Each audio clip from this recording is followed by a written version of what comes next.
কথায় আছে মারাঠিদের অস্ত্র তলোয়ার, শিখদের কুকরি আর বাঙালির হাতিয়ার হলো কাঠি। বাঙালি নাকি কাঠি দিতে ওস্তাদ। তবে কেউ কি যেচে নিজে কাঠি খেতে চায়? অবশ্যই নয়। অফিস হোক কিংবা শিক্ষা প্রতিষ্ঠান, কাঠিবাজি থেকে বাঁচার চেষ্টা চলে সর্বত্র। তবে একমাত্র লোকাল ট্রেন যেখানে উঠলে দেখা মেলে লোকজন যেচে কাঠি নিতে চাইছেন। তবে এ কাঠি হলো ভাজা কাঠি। 5 টাকা 10 টাকার মুখরোচক মঙ্গলদার কাঠি ভাজা সকল ট্রেনের নিত্যযাত্রীদের অত্যন্ত প্রিয়। তাই তো ট্রেনে উঠে কাকে দেব কাঠি বলতে না বলতেই লোকজন পয়সা নিয়ে হাজির হয়ে যান কাঠি খাওয়ার জন্য। বর্ধমানের রসুলপুরের বাসিন্দা বছর 65-র মঙ্গল হাজরা দীর্ঘ 39 বছর ধরে ট্রেনে হকারি করে আসছেন। সন্ধ্যা হতেই হাওড়া বর্ধমান লাইনের 6টা 12 বর্ধমান লোকালে খন্ডান স্টেশন থেকে ওঠেন প্রথম কম্পার্টমেন্টে। তবে অন্যান্য হকারদের থেকে তার কাঠি ভাজা, বাদাম, ঝুড়ি ভাজা এগুলো বিক্রি করার কায়দা কিছুটা আলাদা। কাকে দেব কাঠি বলতে না বলতেই অমনি পকেট থেকে টাকা বেরিয়ে পড়ে ক্রেতাদের। কি বলছে এই বিষয়ে মঙ্গলদা শুনুন। কবে থেকে কতদিন ধরে এই কাঠি ভাজা বিক্রি করছো? 39 বছর। আচ্ছা, এই কাঠি কেন ব্যবসা বাড়ির জন্য কেন ব্যবসা করো কেন? ব্যবসা করছি। এটা কি বাড়িতেই তৈরি করো? হ্যাঁ, বাড়িতে প্যাকেট করি। আচ্ছা, মানে অন্য জায়গা থেকে? হ্যাঁ হ্যাঁ, খন্ডন থেকে কিনি। অন্য জায়গা থেকে কিনে নিয়ে এসো? আর কোথা থেকে ওটা কোন ট্রেনে তোমাকে পাওয়া যায় প্রতিদিন?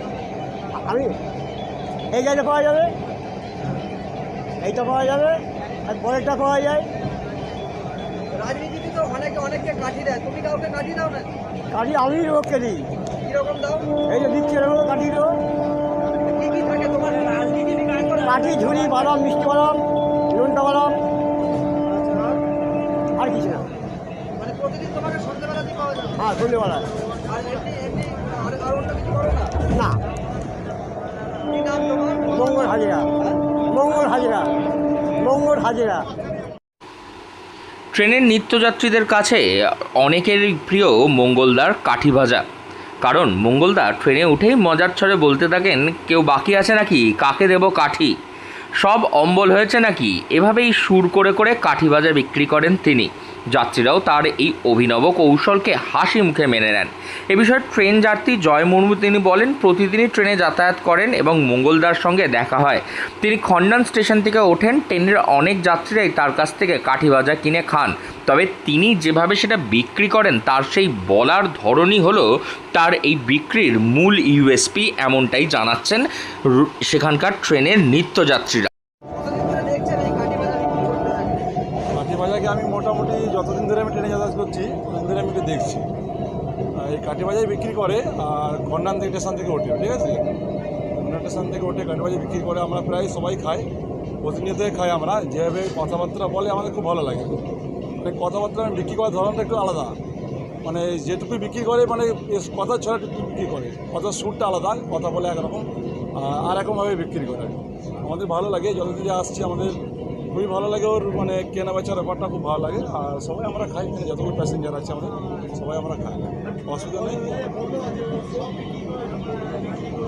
হ্যাঁ, কাঠি ভাজা, বাদাম এসবই বিক্রি করে। কাঠি ভাজা, বাদাম প্রতিদিন দেখা যায়। প্রতিদিনই প্রায় দেখি আমরা 6টা 10-এ ট্রেনে হাওড়া থেকে আসে। আমার হাওড়া থেকে ট্রেনে আমরা আসি 6টা 10-এ। ও আপনার খন্ডান থেকে ওঠে, আমরা প্রায় ওকে দেখি। আমরা এই ব্যবসায় করে, ও প্রথম থেকে এই ব্যবসায় করে আসছে।